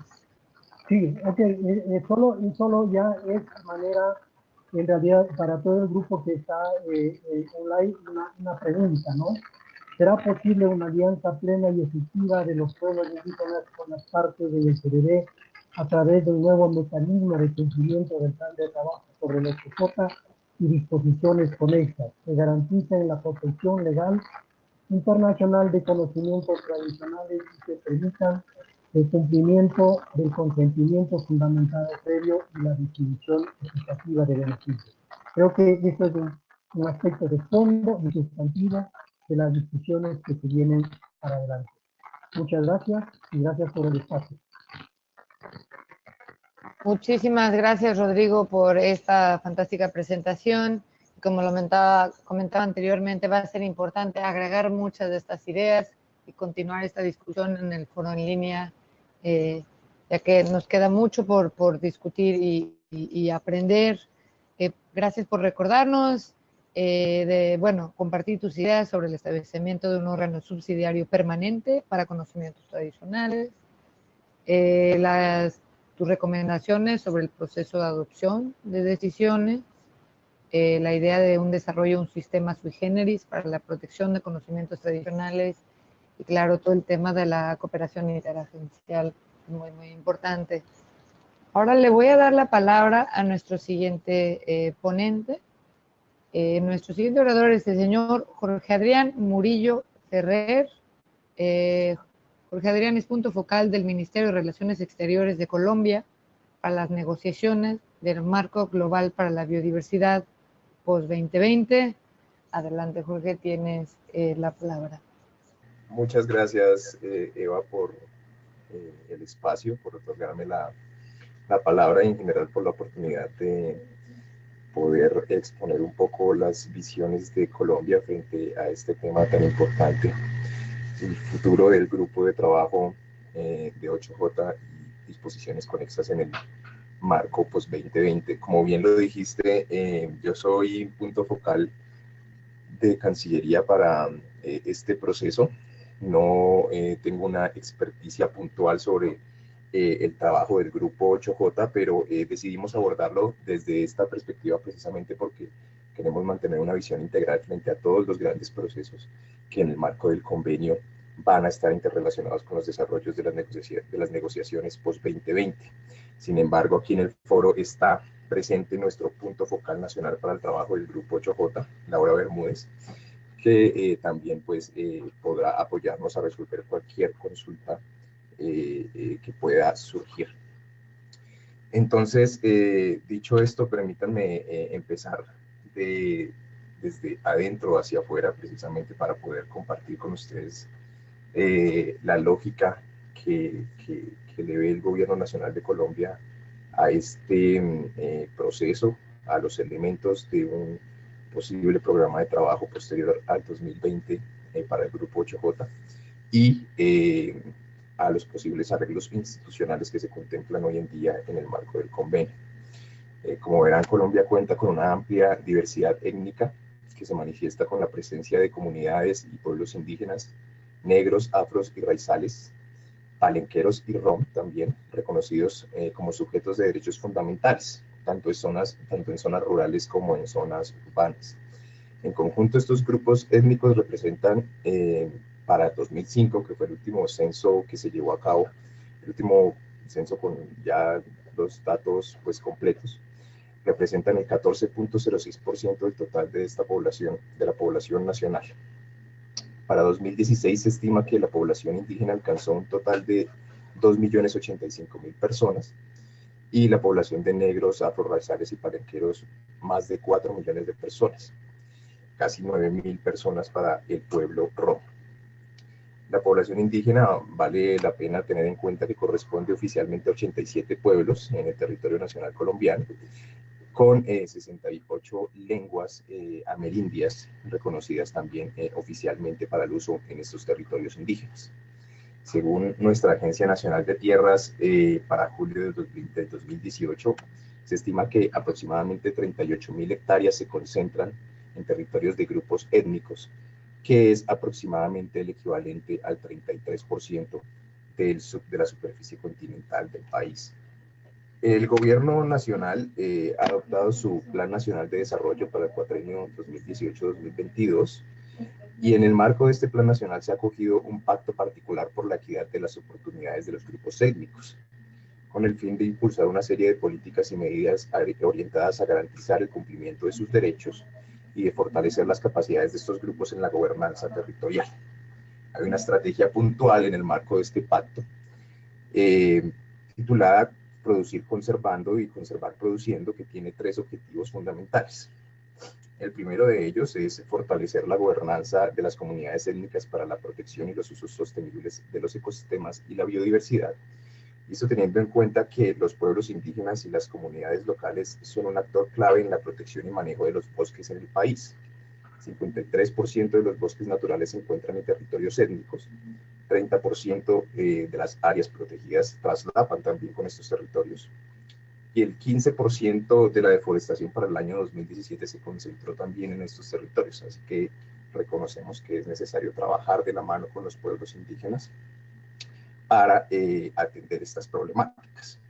El segundo objetivo del Plan Nacional en esta materia es prevenir y reducir el riesgo de desastres y aumentar la capacidad adaptativa de las comunidades y la resiliencia de estas, de los territorios étnicos, ante los efectos del cambio climático y ante los efectos del cambio climático en general. Esto teniendo en cuenta que en al menos 5 departamentos del país con alta presencia de territorios indígenas, se ha identificado una alta vulnerabilidad en materia de infraestructura, vivienda, seguridad alimentaria y acceso al recurso hídrico. Y el tercer objetivo es plantear una estrategia para el diálogo socioambiental en los territorios étnicos, basada en la educación, en la participación y en la cultura ambiental. Todo esto con el objetivo de garantizar la protección de los sistemas de conocimientos tradicionales asociados a la biodiversidad y fomentar sus prácticas. Para ello, el gobierno considera clave continuar trabajando para el fortalecimiento del biocomercio y en la exploración o identificación de alternativas para materializar la ratificación de instrumentos clave como el protocolo de Nagoya. Partiendo de esto, reconocemos una serie de elementos básicos que debería tener en cuenta el nuevo programa de trabajo posterior al 2020. Como ustedes habrán notado en este contexto, el grupo de trabajo continúa siendo relevante para el país. No obstante, si bien se han desarrollado una serie de guías y herramientas útiles para integrar la visión de los pueblos indígenas y las comunidades locales en la implementación del convenio, consideramos que se debe migrar hacia una agenda que permanezca relevante y operacional, no solamente para los pueblos indígenas y las comunidades locales, sino también para las partes del convenio, por unos productos que conviertan al grupo en un espacio al que los gobiernos puedan acudir para solucionar cuellos de botella ante problemáticas que permanecen abiertas. En este sentido, para Colombia, entre otros, sería interesante evidenciar los siguientes elementos. Análisis de sistemas de protección del conocimiento tradicional asociado a los recursos genéticos. Y esto con el fin, o mejor, teniendo en cuenta que si bien ya este tema ha sido objeto de discusión, es necesario ahondar en él con el fin de identificar modelos que puedan ser útiles para la distribución de beneficios para las comunidades locales dentro de las legislaciones nacionales. Asimismo, será necesario identificar el rol y la naturaleza de las salvaguardas que resultan relevantes para este tema. En segundo lugar, le otorgamos una relevancia a los protocolos o al desarrollo de los protocolos biocomunitarios, ya que estas herramientas constituyen un aspecto relevante para la garantía de los derechos colectivos y son la materialización en sí misma del reconocimiento que existe entre el vínculo de los pueblos indígenas y las comunidades locales y los recursos naturales que están presentes en sus territorios. Asimismo, los protocolos facilitan la inclusión de estos actores en el proceso, pero se requiere de su estudio, de un mejor entendimiento y de identificación de buenas prácticas alrededor de su uso para aplicarlos efectivamente. Finalmente, en complemento a los dos elementos anteriores, consideramos relevante seguir trabajando o trabajar mejor en sistemas propios de registro del conocimiento tradicional. Esto con el fin de estandarizar y facilitar el acceso a la información del conocimiento tradicional asociado a los recursos genéticos en Colombia o en el país interesado, con la participación activa de los pueblos indígenas y las comunidades locales. Vale la pena resaltar que estos elementos deben venir acompañados de una visión transversal en la cual se reconozca la relevancia del grupo para el intercambio de expertos y de experiencias, el fortalecimiento de capacidades institucionales para interpretar y adoptar las herramientas desarrolladas y acompañar su implementación a nivel local. En el marco del proceso de negociación post-2020, será fundamental adelantar una evaluación del impacto que han tenido los productos previos del grupo de trabajo en el territorio, a fin de orientar el enfoque del próximo programa que sea adoptado. En materia de arreglos institucionales, consideramos que es pertinente continuar en el marco de un grupo de trabajo de carácter especial, ya que esto permitirá que el trabajo del grupo siga siendo medible, orientado a unos resultados específicos con impactos visibles, mediante la adopción de una serie de planes con productos concretos. Asimismo, consideramos que el plan de trabajo debe permanecer flexible, adaptándose a la necesidad y principales temas de relevancia, no solamente en el marco del convenio, sino también en procesos más grandes como en la Agenda 2030, y incluso buscando vínculos con otros instrumentos internacionales de relevancia como el Acuerdo de París. No consideramos conveniente la creación de un órgano subsidiario en la materia, debido a que se diluiría el enfoque estratégico del grupo de trabajo en la amplia agenda que maneja la Convención, convirtiendo al órgano en un espacio de discusión para plantear visiones sobre distintos temas, en vez de generar una serie de productos concretos para avanzar en la implementación y mantener la relevancia del artículo 8J. Consideramos que el convenio cuenta con una serie de modalidades de participación para los pueblos indígenas y las comunidades locales, que progresivamente se modernizan, se perfeccionan y se integran en los distintos temas del convenio y sus protocolos. Por ende, crear un organismo subsidiario lo que haría sería generar una agenda no delimitada, cuyo seguimiento sería más complejo, así como la evaluación de su impacto, y sus labores inevitablemente duplicarían los esfuerzos y dificultarían los procesos frente a los demás órganos subsidiarios y su relación con la conferencia y las reuniones de las partes. En todo caso, estamos atentos a los estudios que presente la Secretaría Ejecutiva sobre las implicaciones financieras y de gobernanza que tendrían los tres arreglos institucionales que están siendo considerados, con el fin de continuar ahondando en esta discusión. Sin duda alguna, la permanencia y la continuidad del grupo de trabajo de 8J seguirá siendo relevante para Colombia y seguirá siendo relevante para la aplicación de disposiciones estratégicas del convenio, en particular la distribución justa y equitativa de los beneficios. Con esto les agradezco mucho su atención y quedaría atento a cualquier consulta de su parte. Muchísimas gracias. Muchísimas gracias, Jorge, por esa presentación, por compartir con nosotros la perspectiva de Colombia, esta visión integral que incluye el Pacto por Equidad de Oportunidades para Grupos Étnicos y su visión para el nuevo programa de trabajo sobre el artículo 8J post-2020, así como, bueno, lo que ustedes ven como las desventajas del órgano subsidiario. Va a ser importante continuar discutiendo esto en el foro en línea, que puedan ustedes compartir esto con otros participantes que no necesariamente pudieron atender el seminario web el día de hoy, pero mucho que seguir compartiendo e intercambiando en este tema. Bueno, nuestro próximo y último orador es el señor Rafael Murillo, quien hablará a nombre de la señora Teresa Araleni Pérez Chávez, quien es el punto focal para el CDB y conocimientos tradicionales del gobierno de Bolivia. Rafael, el micrófono es suyo. Muy buenas tardes a todos. En principio, hacer llegar las disculpas de la ingeniera Teresa Pérez, que por motivos de salud no pudo asistir a la presentación.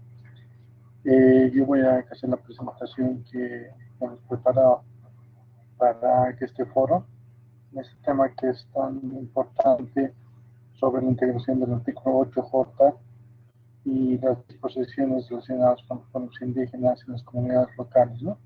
En el trabajo de la Comisión y sus protocolos. La presentación básicamente se basa en 3 puntos. Uno está relacionado a los antecedentes para la creación del órgano subsidiario, los objetivos que tiene este órgano subsidiario y la estructura del órgano subsidiario que proponemos. En la parte de los antecedentes, que es importante mencionar, el Estado Plurinacional de Bolivia propone la creación del órgano subsidiario de los pueblos indígenas y de las comunidades locales sobre la conservación y uso sostenible de la diversidad, amparado más que en los objetivos del convenio y específicamente en los artículos 8J, el 10E, el 17 y el artículo 18, inciso 4, donde se reconoce el papel y el rol de los pueblos indígenas, las comunidades locales, los conocimientos tradicionales en la conservación de la diversidad biológica, así como la utilización de los componentes y la dependencia de los pueblos indígenas y las comunidades locales que tienen sus sistemas de vida tradicional. Aparte que muchos de los recursos genéticos y los recursos biológicos están ligados a los conocimientos tradicionales que tiene y de qué manera se puede compartir equitativamente estos beneficios que derivan de la utilización de los mismos, ¿no? Dentro de los objetivos que se plantean es de que este órgano subsidiario tiene como objetivo el fortalecimiento, la coordinación, la articulación y la mayor presencia de los pueblos indígenas y comunidades locales en el CDB, la misma que está enmarcada también en los objetivos del convenio, de qué manera nosotros podemos aportar a las metas Aichi, el plan estratégico para la biodiversidad entre los años 2011 y 2020, y básicamente considerando las actividades de los pueblos indígenas y las comunidades locales, cómo aportan de manera transversal, holística e integral a los objetivos y metas de las acciones en el marco del convenio. Para lograr que este objetivo, lo que se propone es la participación de los pueblos indígenas, que puede ser garantizada, lo que permitirá contribuir al fortalecimiento de la gestión en el convenio de la diversidad biológica y su participación en todos los niveles. Para ello hemos propuesto una digamos, estructura que básicamente está dividida en 4 componentes, donde el primer componente hace referencia al grupo permanente de trabajo en el marco del convenio de diversidad biológica, que básicamente propone, coordina, intercambia ideas, opina acerca de los temas que se van a tratar en las COP y los protocolos para generar propuestas en grupos de trabajo, una mayor participación con estos grupos, articular todo lo relacionado al trabajo con los pueblos indígenas y las comunidades locales. Creemos que es importante que este grupo permanente pueda trabajar en otros temas como el protocolo de Nagoya, en el protocolo de Cartagena y también de alguna manera de ver el tema que está relacionado con el tema de propiedad intelectual en el marco de la OMP también, ¿no? El otro componente que planteamos es la plataforma virtual y física, donde la plataforma básicamente nos va a servir para compartir el aprendizaje, el intercambio de experiencias sobre los casos de propiedad intelectual, el conocimiento local, promover el diálogo para coordinar acciones conjuntas entre los diferentes redes de propiedad intelectual y conocimiento local, así como las iniciativas y desarrollo de nuevas políticas en favor de la protección de los pueblos indígenas y las comunidades locales. Esta plataforma virtual también nos puede, digamos, que servir para el intercambio de las experiencias y ver la posibilidad de trabajar también en lo que es el registro de conocimientos tradicionales. Un tercer componente que estamos planteando son los foros de discusión, que es un espacio que esté destinado a la socialización y discusión de temas como la formulación de propuestas, avances, coordinación, temas del consentimiento informado previo, la operativización del protocolo de Nagoya, ya que este protocolo menciona también los conocimientos tradicionales, pero no se ha podido implementarlo adecuadamente. También planteamos que haya discusión sobre el aprovechamiento de la biodiversidad, el objetivo de que estos pueblos indígenas puedan, digamos, un uso y aprovechamiento más sustentable dentro de su territorio. Y estos temas de discusión puedan priorizarse y viendo la, digamos, importancia de cada uno de estos puedan ser priorizados para las agendas y las reuniones de la COP.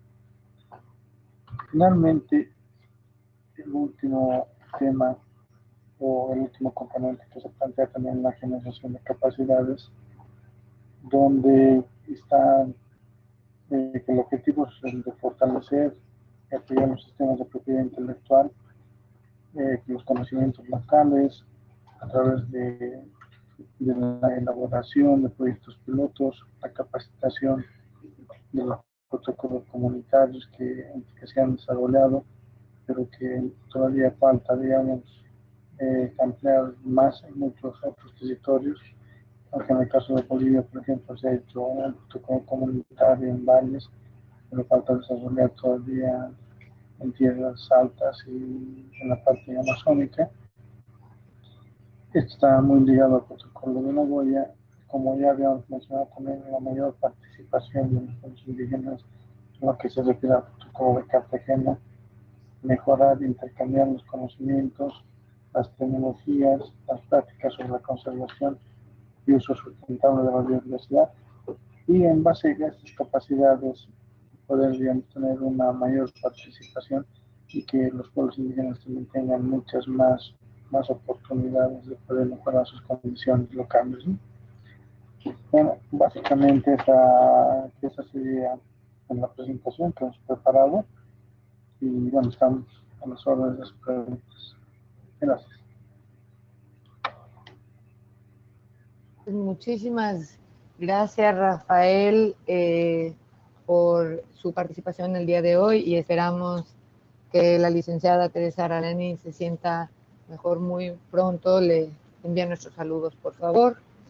Y bueno, queremos agradecer su participación y compartir sus ideas sobre un posible órgano subsidiario que propone por parte del gobierno de Bolivia, ¿no? Compartir sus ideas sobre cuáles serían los objetivos de este órgano, su estructura y bueno, la importancia de la generación de capacidades y el tema de fortalecer los sistemas de propiedad intelectual y de conocimientos locales que son tan importantes. Con esto vamos a comenzar la sesión de preguntas y respuestas. Nuevamente, si alguno de los participantes quiere participar de forma más activa, haciendo la pregunta ellos mismos, por favor levante la mano en el panel de control y abriremos sus micrófonos. Por lo tanto, les comento que ya tenemos varias preguntas de los participantes en el chat, varias preguntas y comentarios. Entonces voy a empezar con una primera ronda de estos, leyendo una mezcla de preguntas y comentarios. Continuaremos con algunas respuestas y subsecuentemente vamos con algunas otras preguntas hasta que se nos acabe el tiempo el día de hoy. Bueno, Alejandra Loria, un saludo a todos, excelentes presentaciones. ¿Qué diferencia habría entre el actual grupo de trabajo 8J y el órgano subsidiario?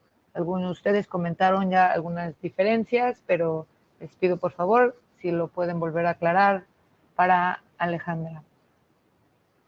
Marina Leticia López, creo importante que se adopten medidas directrices para establecer plataformas o redes de gobernanza desde los sistemas de consejos de desarrollo o el equivalente en cada país, para que el nuevo plan de trabajo sobre el 8J deba considerar la transversalización del enfoque de género, puesto que esto permitirá revitalizar el trabajo de la gobernanza de los recursos de la diversidad biológica. No debe ser un plan aislado, sino un plan integral. Gracias, Marina, por esta sugerencia. Esperamos los comentarios de los colegas al respecto. Ahora tenemos a Diego Chihuachi de Colombia.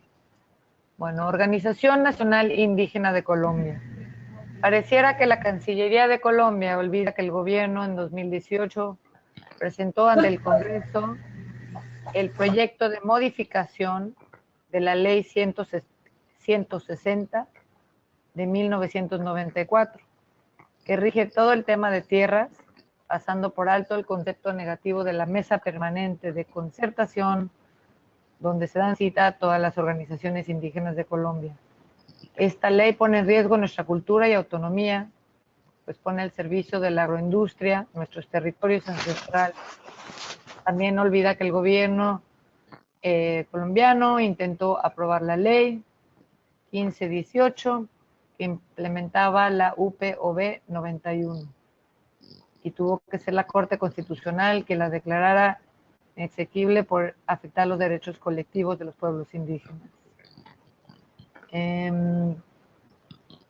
Es claro que la protección de los conocimientos tradicionales es débil y tuvo que ser el movimiento indígena a través de la inclusión del capítulo étnico en los acuerdos de paz de La Habana, que instara al gobierno a la creación de planes de fomento de semillas nativas.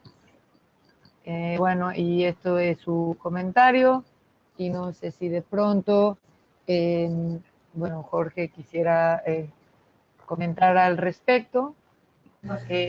Sumac Bastidas también nos explica que es necesario para nosotros, los Estados miembros, que ratifiquemos el protocolo de Nagoya, que desde el CBD y el grupo de expertos, como es el caso de la Red Mujeres Indígenas de Biodiversidad, apoyen a desarrollar directrices generales para acompañar en la construcción de protocolos biocomunitarios, debido a que es el único instrumento comunitario que permitirá avanzar en la protección de los derechos colectivos de pueblos indígenas y comunidades locales.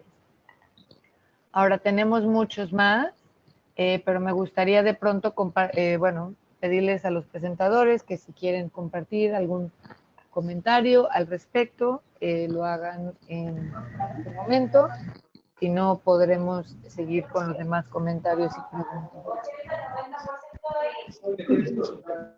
Y colegas, los que no estén hablando, si les pudiera pedir por favor que tengan en modo silencio sus micrófonos, para que podamos escuchar algunas pláticas de algunos de ustedes. No sé si Rodrigo o Jorge o Rafael quisieran comentar al respecto los primeros comentarios que fueron leídos. Rodrigo. Por favor. Bueno, estaba escuchando con atención los comentarios e inquietudes que se han formulado por parte de los oyentes. En realidad, lo que yo quisiera es un poquito enfocar en cuanto a qué es lo que se ha avanzado con el grupo de trabajo actual, sus resultados y cuáles en perspectiva, digamos, desde al menos los pueblos indígenas se pensaría que el órgano subsidiario permanente sobre conocimientos tradicionales cumpliría un rol más protagónico, sin desmerecer el rol de trabajo desarrollado por el grupo de trabajo actual. Algunos de estos elementos han quedado en directrices voluntarias y que no están siendo, digamos, tomadas con plena atención por parte de los gobiernos y las partes en el convenio. Esto realmente es una preocupación, sin quitar de que eso sean relevantes las directrices que hasta ahora se han trabajado. En perspectiva, desde los pueblos indígenas, estamos pensando que en un futuro plan de trabajo con un órgano subsidiario de esta naturaleza planteada pudiera generar, ¿no es cierto?, pudiera generar, digamos, elementos, tareas, directrices realmente vinculantes con planes de acción prácticos, funcionales. Se está hablando de directrices que realmente vayan hacia la acción en beneficio de los pueblos indígenas. Hay una muy sentida demanda, aquí ya se dijo, de la falta de directrices en cuanto a la participación en beneficios por el acceso a conocimientos tradicionales en el marco del protocolo de Nagoya, y creo que este es un peso fuerte que tiene que haber en el órgano subsidiario permanente sobre conocimientos tradicionales. El otro aspecto, el tema de género. El tema de género, si bien es cierto, también hay decisiones de por medio de la COP12, y la 13 y la 14, y se dan fuerte énfasis al tema de género, y inclusive desde la perspectiva de la mujer indígena. Porque yo creo que este elemento tiene que ser trabajado fuertemente desde la perspectiva biocultural, desde la riqueza misma, desde el enfoque de género y de la perspectiva de las mujeres, desde ese rol de custodias, ¿no es cierto?, y transmisoras del conocimiento tradicional. Entonces, es un trabajo igualmente fuerte entre diversidad biológica y cultural, con perspectiva de género, que pudiera igualmente ser enfocado en el nuevo grupo de trabajo. Yo hasta aquí dejaría comentarios para que otros colegas igualmente pudieran hacer mención a los comentarios que se han hecho. Gracias. Muchas gracias, Rodrigo. No sé si Jorge o Rafael quisieran comentar sobre estas preguntas. Tenemos algunas otras que han llegado y unas manos levantadas. No sé si quisieran comentar en este momento alguno de ustedes dos.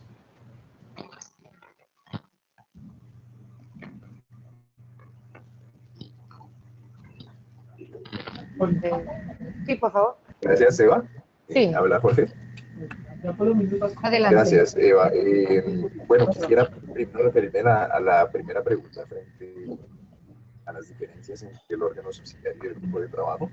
Esa es precisamente una de las preguntas que se plantea también el gobierno de Colombia. En esencia, lo clave para nosotros es mantener el trabajo en materia de la implementación del artículo 8J relevante, orientado a una serie de resultados concretos.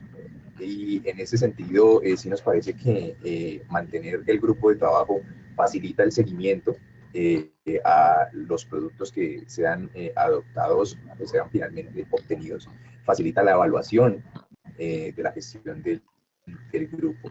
Y no solo la evaluación en el marco de las discusiones, las reuniones del grupo, sino también en los procesos de creación de capacidades a nivel local e institucional, precisamente para apropiar e interiorizar en cada una de las partes los productos que salgan de este grupo de trabajo.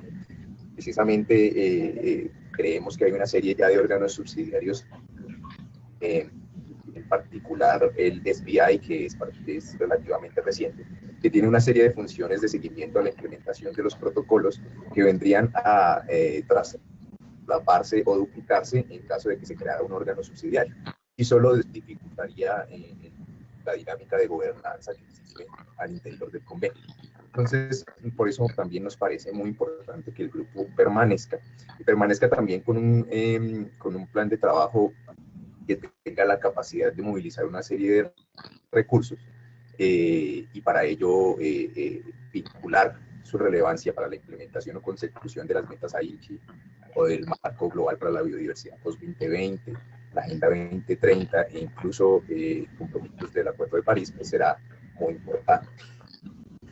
Quisiera en segundo lugar resaltar la importante contribución realizada previamente sobre la necesidad de integrar a los pueblos indígenas y las comunidades locales en las mesas de desarrollo o los modelos de desarrollo a nivel nacional, incluyendo de manera particular un enfoque de género. Esto es sin duda una prioridad, pero también un reto.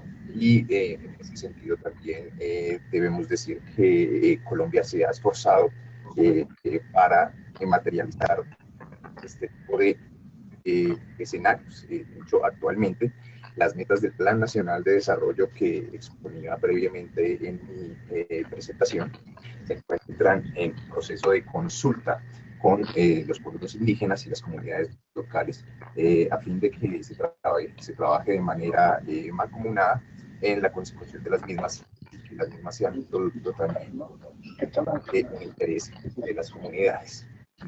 Sin más, quisiera tal vez ofrecerle la palabra a Laura Bermúdez, si hubiera algo más, si pudieras ayudarme con eso, Eva, te agradezco muchísimo. Laura, ¿quiere comentar algo? Tendría que abrir su micrófono. Desde nuestro lado ya lo hemos abierto. Listo, Laura, por favor. Gracias, Eva. ¿Me escucha? Sí, muy bien.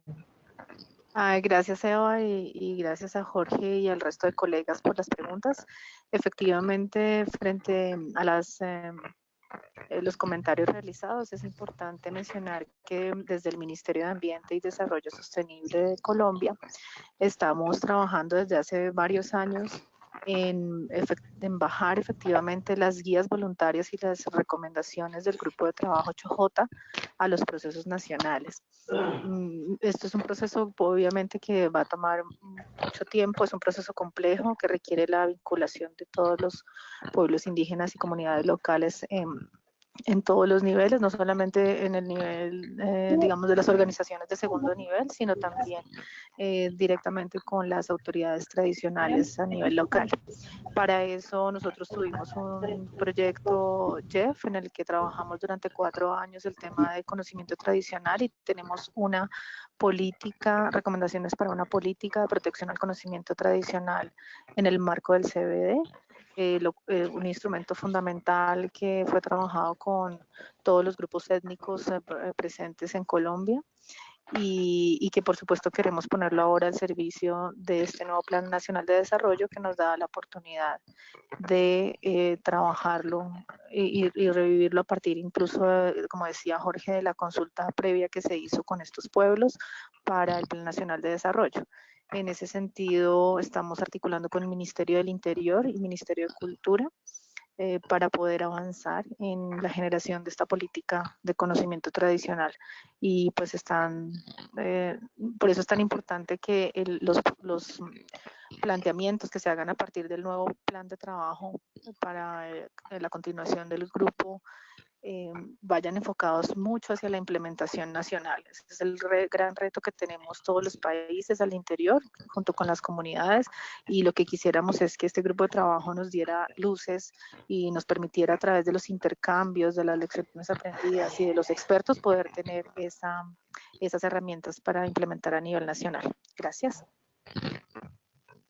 Listo, muchísimas gracias a los dos. Me gustaría compartir un mensaje de Miren Masaquiza del Foro Permanente de Naciones Unidas, en donde invita a realizarse una breve presentación sobre el trabajo futuro al 2020 durante la sesión del Foro Permanente para las Cuestiones Indígenas, que justamente trata como tema especial conocimientos tradicionales, generación, transmisión y protección. Entonces, es algo que quería que mis colegas en el secretariado pudieran considerar y que algunos de los presentadores de hoy también pudieran considerar en caso de estar interesados en participar en esta actividad. Lamentablemente, se nos ha acabado el tiempo. Tenemos muchas preguntas, hay mucho interés.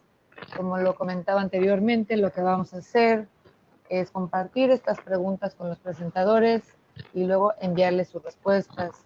Y también las vamos a subir al foro en línea. Nuevamente, gracias a todos por una fructífera e interesante discusión. Y para unirse a la discusión en línea, les pedimos que vayan al sitio web de Equator Connect. La dirección es www.connect.equatorinitiative.org.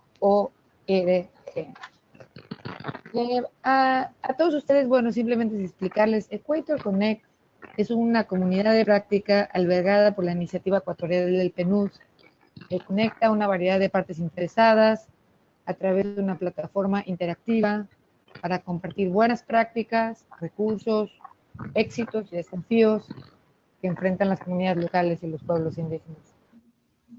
Ahora, la Iniciativa Ecuatorial del PNUD reúne a las Naciones Unidas, gobiernos, sociedad civil, empresas y organizaciones de base para reconocer y promover soluciones locales de desarrollo sostenible para las personas, la naturaleza y comunidades resilientes.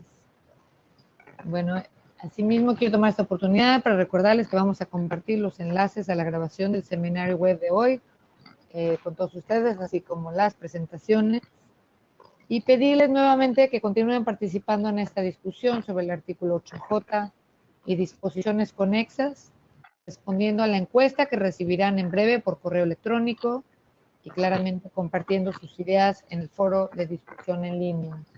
Viviana, antes de cerrar este seminario web, no sé si quieras decir algunas palabras. Simplemente agradecerles a todos los panelistas y a todos los participantes por sus importantes contribuciones y sin duda alguna todos los resultados de este seminario van a ser plasmados en un informe oficial, incluyendo los resultados de la encuesta y del foro en línea, con lo cual invitarles a seguir contribuyendo porque sus voces son tan importantes que van a definir el trabajo que va a ser del 2020 al 2050, ¿no? Pero también en base a lo que se ha logrado y en base también a lo que funciona y a lo que no funciona, a todo lo que es la implementación del protocolo y del convenio y sus protocolos. Así que muchísimas gracias y esperamos, por supuesto, seguir contando con sus contribuciones. Muchas gracias, Viviana, y en nombre de los socios organizadores, gracias de nuevo a todos por su tiempo y su participación, y que tengan un maravilloso día, tarde y el resto de semana. Muchas gracias.